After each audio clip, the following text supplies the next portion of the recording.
nossa lição de número 2, 10 de janeiro de 2021, a atuação do Espírito Santo no plano da redenção. Essa é a nossa lição de número 2, a atuação do Espírito Santo no plano da redenção. O nosso textuário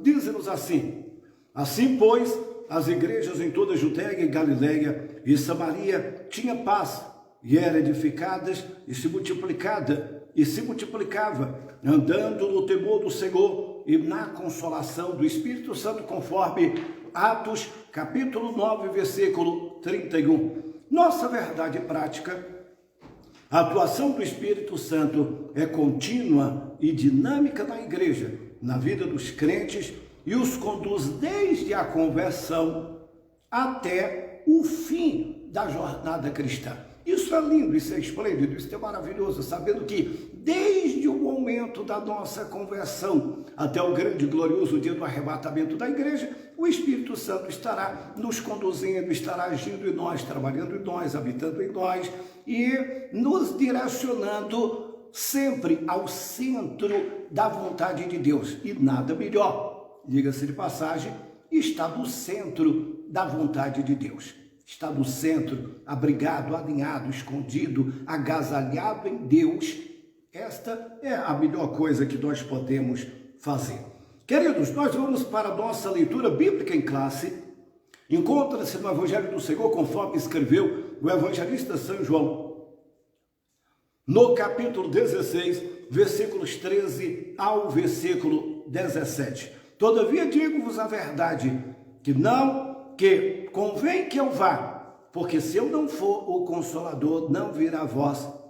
E se eu for, enviar-vos-ei. Queridos, eu gostaria já de irmos para o comentário da nossa lição, para que nós possamos ganhar o maior tempo necessário, até porque, permita-me dizer logo introdutoriamente, algumas pessoas ainda têm uma visão muito equivocada sobre o Espírito Santo. Algumas pessoas têm uma visão totalmente disforme daquilo que a palavra de Deus nos deixa muito explícito, muito claro. O estudo do Espírito Santo não é um estudo de complexidade, não. O Espírito Santo, ele age em nós, ele habita em nós. O Espírito Santo, ele sempre agiu ao longo da história da humanidade. Até porque logo no ato criativo, quando Deus criou todas as coisas, olha o que diz a Bíblia quando Deus foi fazer o homem, obra-prima das suas mãos. Façamos o homem. Logo, a presença do Pai, o Filho e o Espírito Santo estava ali. A Trindade. Obviamente, eu quero aqui deixar muito claro para você que já sabe disso, apenas a título de reiterar, a palavra Trindade, ela não é uma palavra que está dentro da Bíblia, porém, essa ideia de Trindade, logo, nos dá a ideia de três, o Pai, o Filho e o Espírito Santo, que nós vamos aqui analisar, e ao longo desse trimestre nós estaremos desmistificando algumas ideias de que existem três deuses, o Deus Espírito Santo, o Deus Pai, o Deus Filho. Não é bem desta forma.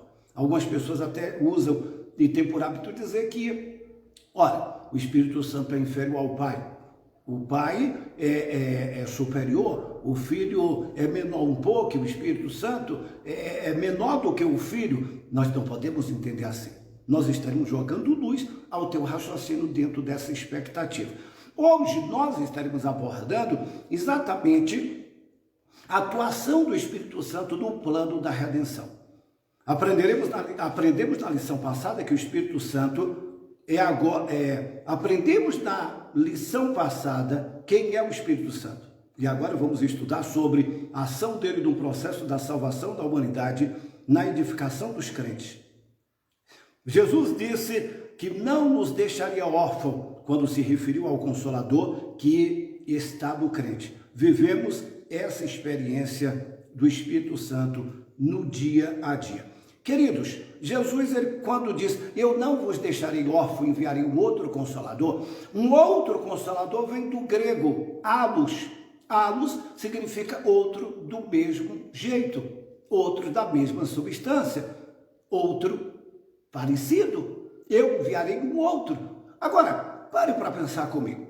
Quando Jesus disse, eu vou para o Pai, e se eu não for o Consolador, não virá a vós. Obviamente que a vinda do Espírito Santo, a vinda do Consolador estava condicionada à partida de Jesus.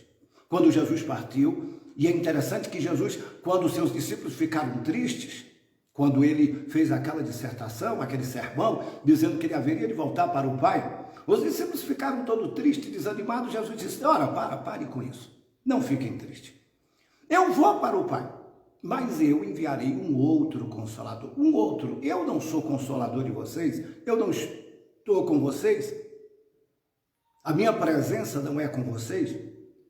Eu vou enviar um outro parecido comigo, um outro que vai trazer a minha vontade, o meu consolo, a minha presença. É um outro do mesmo jeitinho. Vocês não vão ficar órfãos. Vocês terão um outro Consolador. Então, eu quero deixar muito claro isso. O Espírito Santo veio, e ele veio para habitar em nós, para estar em nós. Ele mora em nós. O Espírito Santo, ele está em nós. O Espírito Santo, ele age, ele move. O Espírito Santo, ele habita dentro de nós. A promessa messiânica. A promessa existe porque existe um plano. E não é um plano qualquer. Isso envolve as três pessoas da Trindade, o Pai, o Filho e o Espírito Santo, conforme 1 Pedro capítulo 1, versículo 2. Deus iniciou diversas vezes, Deus anunciou diversas vezes e de diversas maneiras pelos profetas a vinda exatamente do Espírito Santo, do Salvador do mundo, conforme Romanos capítulo 1, versículo 2. Isso significa a participação do Espírito Santo, de modo que a promessa messiânica é acompanhada da promessa do Espírito Santo. Se não, veja, olha o que diz o profeta Isaías capítulo 35, versículo 15. Isaías capítulo 42, versículos 1 e o 2, capítulo 61, versículo 1, confirmada do Novo Testamento, conforme Mateus capítulo 12. Leia depois, Lucas capítulo 4, versículo 18 ao 22. E no Novo Testamento nós temos todas essas citações. A salvação e a plenitude do Espírito são anunciados de antemão no Antigo Testamento para todos os povos. Isaías capítulo 44, versículo 3. Joel capítulo 2, versículo 28 ao 32. Na antiga aliança, há uma diferença da atuação do Espírito Santo e depois do Pentecoste. As múltiplas manifestações do Espírito Santo no Antigo Testamento, ele se dava de forma tremenda e poderosa. Se não, veja, capacitando, fortalecendo, ungindo, dando habilidades até mesmo para projetos arquitetônicos, até para os mobiliários do tabernáculo. Deus capacitou a Bezaliel e Oholiabe. Nós vemos a presença do Espírito Santo dando força para Sansão e fazendo de Sansão um homem extremamente forte. Nós vemos a presença do Espírito Santo sendo manifestada sobre os 70 anciãos, quando o Espírito Santo saiu de Moisés, porque naquela época havia uma manifestação diferente, e veio sobre os 70 anciãos, e a palavra do Senhor diz que todos eles profetizavam. Então, o Espírito Santo, ele já agia de forma tremenda no Antigo Testamento. Logo no princípio, a palavra do Senhor nos diz, no princípio criou Deus os céus e a terra era sem forma e vazia, ou tornou-se. Mas nós não vamos entrar aqui nesse mérito, até porque o tempo é exíguo e não é a nossa finalidade principal. O Espírito de Deus pairava. Essa expressão pairar no hebraico é chocar. Ele chocava como quem dando vida à terra, então disforme. Que segundo os maiores eruditos estudiosos, isso aí se deu por ocasião exatamente da queda de Lúcifer. A terra sofreu uma hecatombe, um cataclisma de grande profundidade, tornando-se sem forma e vazia, considerando que diz o profeta messiânico, Deus não fez a terra vazia, Deus não fez a terra assolada. E não havia finalidade alguma de Deus fazer uma terra totalmente como a vemos em Gênesis capítulo 1, versículo 2. Tá ok? Então vamos lá, o Espírito Santo já agia no Antigo Testamento, na Antiga Aliança. Só que nós vamos observar o seguinte, Deus Pai, ele sempre teve uma ação mais presente no Antigo Testamento. Obviamente que nós vemos ali a presença de Jesus por vezes. Você que estuda a Bíblia sabe do que estou dizendo, a manifestação angelical de Jesus, que se dá o nome teologicamente de teofania, a manifestação de Cristo antes da sua encarnação, na sua pré-existência, antes de se encarnar, de forma angelical. Quando lutou com Jacó, por exemplo, e Jacó, ele chegou a dizer, eu vi Deus face a face e minha alma foi salva. Então, queridos, a promessa do Consolador, a vinda do Consolador estava exatamente associada à volta de Jesus ao céu. E Jesus disse, se eu não for, o Espírito Santo não virá a vós. Eu vou, mas eu envio. Eu não deixo vocês órfãos.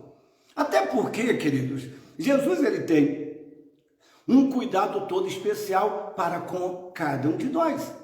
Todos aqueles que vêm a Jesus, ele próprio diz, quem vem a mim, eu jamais lançarei fora. Quem entrar por mim, salvar-se-á, encontrará pastagem. Eu sou a porta das ovelhas. Todos aqueles que vêm a Jesus, que é acolhido por ele, abraçado por ele, e o recebe como Senhor e Salvador absoluto da sua vida, ele tem a presença do Espírito Santo na sua vida, ele não está só. Eu acho lindo uma das expressões da Bíblia, como a Bíblia toda é linda, é tremenda, é fascinante, mas tem uma expressão tremenda que eu gostaria de salientar. A palavra do Senhor diz que nós não sabemos como orar, mas o Espírito intercede por nós com gemidos inexprimíveis. O Espírito Santo habita em nós. E tem momento que nós nem sabemos orar, mas o Espírito Santo está ali trabalhando. Então, nesse projeto lindo de salvação, podemos dizer de forma didática e de forma muito simples, que Deus Pai planejou, arquitetou o plano da salvação, ele desenhou de forma muito engenhosa, de forma muito meticulosa, o plano da salvação. O próprio Deus, no dia que Satanás fez o homem pecar, e eu me reporto a Adão, e por conseguinte Eva, os nossos primeiros pais, naquele mesmo dia, Gênesis capítulo 3, versículo 15, a palavra do Senhor diz que Deus aparece para Satanás e diz, olha, porém inimizade, e ali figurado no corpo de uma serpente, porém inimizade entre ti e a mulher, e entre a tua descendência. A tua descendência te ferirá a cabeça e tu lhe ferirás o calcanhar. Porém, inimizade. Naquele mesmo dia, Deus havia decretado a falência do mal. Naquele mesmo dia, Deus havia totalmente decretado o juízo de Satanás. O plano da salvação já estava orquestrado dentro do projeto divino, até porque Deus, pela sua presciência, e eu não vou entrar também nesse mérito, não está em voga aqui em detalhes na aula de hoje, mas Deus, pela sua presciência, conhecendo o fim desde o começo, ele já havia arquitetado um plano de redenção. Deus, ele já sabia, não que ele fez o homem para o pecado, mas ele já sabia que o homem se perderia, o homem erraria, o homem pecaria. Por conseguinte, Deus, que é bondoso e misericordioso, ele planejou um plano. E não é o plano do homem que o salva, é o plano de Deus. Logo, eu acho isso interessante, eu gostaria de pegar como figura, porque isso aqui figuradamente alude à salvação, quando o homem e a mulher, após pecar, pegaram folha de figueira, fizeram para si aventais, e que não serviu de nada. Aí a Bíblia diz que Deus havia matado um cordeiro e trouxe roupa e os vestiu. Então, a roupa que o homem faz não serve, a roupa que Deus faz, essa serve. Não adianta o homem procurar remendo, subterfúgios, atalhos, caminhos. Não! No meio de vários caminhos, Jesus, ele se apresenta e diz, eu sou o caminho, eu sou o caminho, eu sou a verdade, eu sou a vida. Ninguém vem ao Pai a não ser por mim. Então, queridos, Deus orquestrou a salvação Jesus, realizou a obra da salvação, morrendo na cruz do Calvário, derramando o seu sangue, porque a palavra do Senhor é clara quando diz: não há salvação sem derramamento de sangue. Jesus veio e derramou o seu sangue. Diga-se de passagem, ouça bem isso. Pare um pouquinho e ouça. Não é que Jesus pagou o preço a Satanás. Não. Jesus, ele pagou o preço pelo meu pecado e não foi a Satanás. Ele pagou o preço de sangue porque eu havia afastado de Deus, por conseguinte eu estava morto, totalmente alienado de Deus. E a Bíblia diz que o próprio Deus fez cair sobre Jesus o pecado de nós todos, levando Jesus Cristo os nossos pecados sobre o madeiro, para que, mortos para o pecado, pudéssemos ser feitos para a justiça. Tá ok, queridos? Então, Deus Pai arquiteta, Deus Filho executa e o Espírito Santo, ele aplica a salvação na vida do ser humano. Espero que você entenda isso. O Espírito Santo, ele é o Consolador, ele é o Consolador que ensina, ele é o Consolador que está do nosso lado, ele é o Consolador que conhecido também como Paracleto no grego. E o estudo do Espírito Santo, ele é conhecido teologicamente por paracletologia. Paracleto é aquele que está ao lado, é aquele que advoga, é aquele que fala em favor de. Esse é o Paracleto. O Paracleto é aquele que fala em favor de, é aquele que está ao lado. Tá ok? E a doutrina do Espírito Santo também é conhecida como pneumatologia. Pneuma, vento, sopro, hálito, insufla vida. Olha o que diz a Bíblia, já no ato da criação, eu me reporto aqui novamente ao ato da criação, quando Deus soprou na narina do homem, sopro, pneuma, o vento de Deus, o sopro de Deus, o Espírito Santo que age em nós e habita em nós e permanece em nós. Indo já para o finalzinho da nossa lição, o Espírito Santo, ele nos ensina, ele nos consola, e ele nos consola, ele nos ensina e ele também nos advoga. O Espírito Santo reprova, o Espírito Santo, ele convence. Olha o que diz a Bíblia: quando o Espírito Santo vier, ele convencerá o homem do pecado, da justiça e do juízo.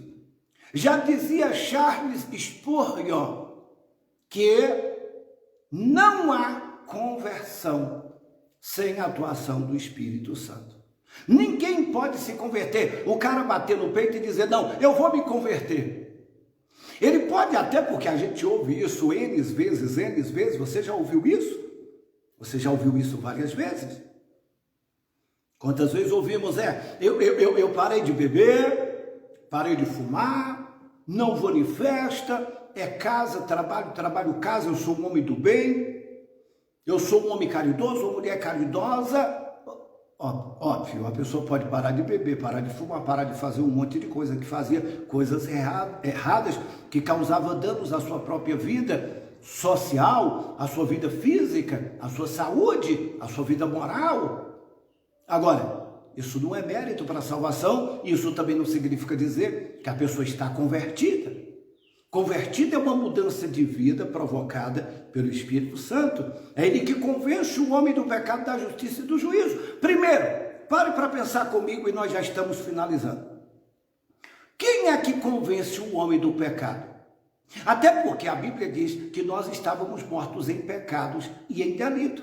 A palavra do Senhor diz que quem comete pecado é escravo do pecado. Escravo é prisioneiro. Escravo não tem vontade própria. E por mais que ele tenha, ele não consegue se libertar. Então, o plano da redenção, e redenção aqui fala de remissão, de preço, de pagamento. Estávamos alienados de Deus. Redenção aqui, e que seria a palavra-chave dessa lição, redenção é exatamente: Jesus vem, ele paga o preço, o meu preço, o teu preço, o preço da humanidade, porque nós nos alienamos de Deus, nos afastamos de Deus, cometemos todos os tipos de pecado, e a Bíblia diz que todos os pecados destituídos estão da glória de Deus. Aí Jesus vem e ele me torna inocente. Ele me convence. Agora, o Espírito Santo, ele vai me convencer. Porque, queridos, dentro da minha racionalidade, eu não posso ser convencido de pecado, até porque quem comete pecado é escravo do pecado. E detalhe, olha o que diz a Bíblia: estávamos mortos em delitos e em pecado. Um morto, ele não vai ter nenhum tipo de compreensão de que ele está no erro.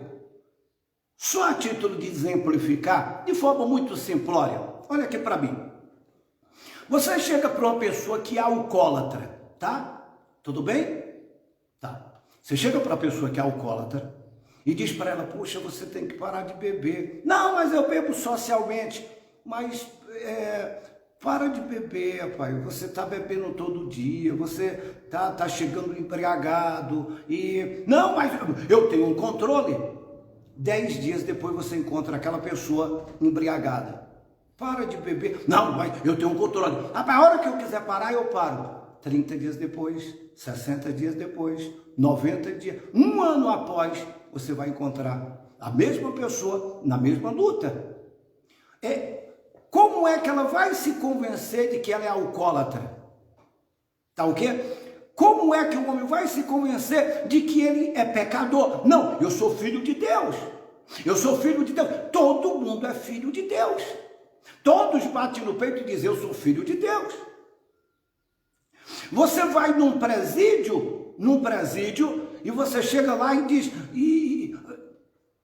puxa, e aí, o que acontece? Puxa, eu vim aqui trazer uma palavra de Deus. Puxa, pastor, foi bom o senhor ter vindo. Ou foi bom o senhor ter vindo, irmão. Foi muito bom, porque rapaz, eu estou aqui, mas eu sou inocente. Eu sou inocente. Todo mundo é inocente. Ou pode falar de Deus aí para mim, rapaz, todo mundo aqui é filho de Deus. Tipo assim, filho participa. Sabe o que significa filho? A palavra filho é aquele que participa, fala de filiação. Então, se eu sou filho, eu participo das obras do Pai. Agora, se eu vivo num mundo de marginalidade, eu estou participando das obras do Pai? Logo, não. Tá o quê? Então o Espírito Santo, ele vem e convence. Ele convence o homem do pecado. Quando eu me convenço do pecado, logo eu corro para Deus. Ele me convence da justiça, porque Deus é amor, mas ele é justiça. E do juízo. O juízo é implacável. O juízo é implacável. E o dia do juízo vem. Aí o Espírito Santo, ele vem habitando, trabalhando, regenerando, convencendo, porque Deus não quer que ninguém chegue diante do juízo final despreparado. Tá ok? Que Deus nos ajude, espero que de alguma forma tenham contribuído para o teu elevo espiritual. Se você gostou, depois entre lá no nosso canal, divulgue o canal Marcos Aurélio. Deus abençoe a sua vida, tem uma gama de material excelente, minha, do Marco Júnior, muitas lições interessantes. Tem lá os personagens de A a Z da Bíblia, desde Adão até Jesus, passando por Paulo, Ezequias e Ezequiel, Jeremias. Então tem muita coisa boa, é uma gama de material lá no canal Marcos Aurélio. Então participe, compartilhe, deixe o seu joinha. Fazendo isso você estará ajudando a obra de Deus, fazendo a palavra de Deus ter um alcance maior. Ainda estamos em pandemia, ainda estamos em isolamento social, e que Deus nos ajude, que Deus nos dê graça, e nós confiamos que logo, se Deus permitir, voltaremos ao normal e Deus vai nos dar da sua graça. Tiraremos grandes e preciosas lições. Deus abençoe a sua vida. Ótimo domingo. Até o próximo, se Deus assim nos permitir. Fiquem todos na paz. Shalom, larema, paz e prosperidade.